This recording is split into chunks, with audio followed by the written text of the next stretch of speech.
How's it going, everybody? Ryan here from Anime Note. I hope you guys are all having an amazing day, and if not, hopefully I can make it a little bit better. Now look, today I'm going to be bringing you guys the first episode in my new series, My Hero 101, and in this series I will be focusing on a single topic in My Hero Academia and giving you guys the full breakdown, the 101, and my thoughts and my opinions on that matter. And today I will be talking about the 8 Precepts of Death. Now, at the time that I'm uploading this, they are not yet shown in the anime. They are only shown in the manga. However, they will obviously be shown in the anime sometime soon. When they are shown in the anime, I'm sure that's when more people are probably going to be coming to this video, and this is where you guys can learn more about it. So the 8 Precepts of Death is a villainous organization that is a Yakuza group led by Chisaki. Now, Chisaki is my favorite villain in this series, hands down. And I'm up to date with the most recent My Hero arc, which I won't talk about what it is, but as of today, it is September 17, 2018. So for those of you guys that are watching and reading, then you guys will know what part of the series I am at. And I believe that Chisaki is the best villain thus far. I believe this arc is the best arc by far, and part of what made it so great was this villainous organization, was this group called the 8 Precepts of Death. Now the 8 Precepts of Death's main goal is to rule the underworld, and basically their whole thing was, okay, All For One has been publicly destroyed, right? Like, he's gone, we've seen All Might finish him off, it was broadcasted on TV. So now they're like, okay, now it's our turn to step up. Now it's our turn to have our shine. So to start off, the 8 Precepts of Death is obviously led by Overhaul, aka Chisaki, like I said, my favorite villain in this series.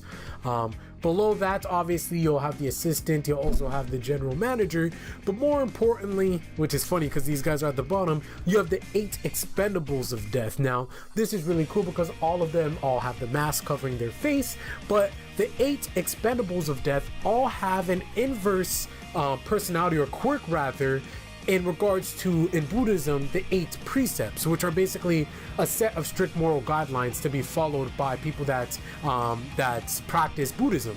So for example, one of the 8 precepts is to avoid killing, and one of the Expendables, his quirk is basically like bloodlust, like just complete bloodlust. He needs to kill. One of the other 8 precepts is to avoid stealing and taking things without permission, and one of the Expendables is to steal things.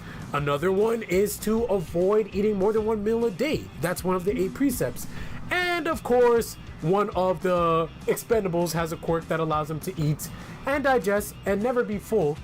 You know, they can eat and digest pretty much anything. So that's basically how they work. So I always thought that that was a pretty interesting thing, a pretty interesting aspect. But of course, they're called the 8 Expendables for a reason, and that is because they don't mind going down, because they are trying to fight for a bigger cause. They're trying to fight for their leader, Overhaul, aka Chisaki.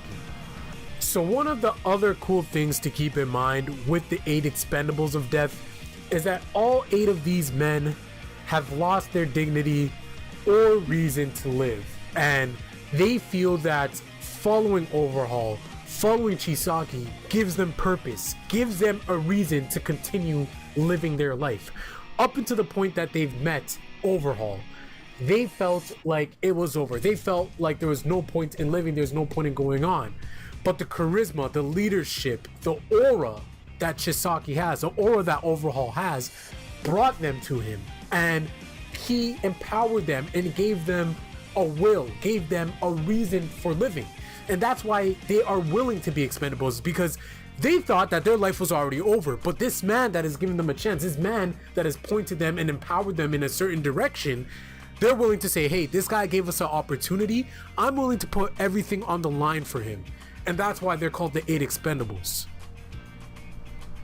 Now, the crazy part about the 8 Precepts of Death organization is the leader, Chisaki or Overhaul, is the complete opposite. You know, I just went about saying that these men pretty much gave their entire life to Chisaki because they felt that he's given them purpose. They felt that he was the one that is worth living for.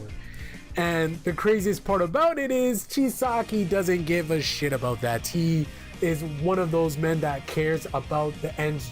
The ends will justify the means. He doesn't care by any means necessary. He will get to his goal. He will get to his target.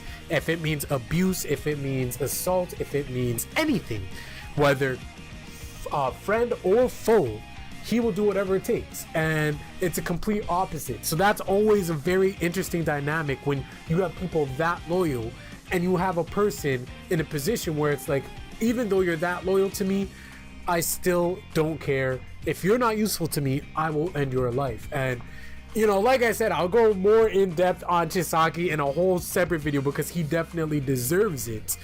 But ultimately, I feel like this dynamic that they've created with Chisaki as well as the 8 Precepts of Death is definitely an interesting one, especially when you see the relationship that the rest of the 8 Precepts of Death actually have.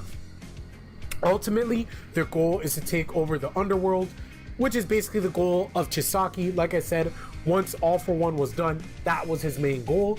And like I said, he's going to do whatever it takes to get to that goal. And it's just interesting, like I said, to see the steps that he takes, the extremes that he goes to achieve that. Definitely a capable leaver, just does it in an absolutely disgusting and sick way. So that's it, guys. That's the 8 Precepts of Death in a nutshell. That basically explains the backstory, that explains what they do and why they do it. I hope this has been informative for you guys. I hope you guys enjoyed this series and continue watching, continue supporting, man, because my hero is so damn good. All right, guys, I will catch you guys on the next one. Peace out.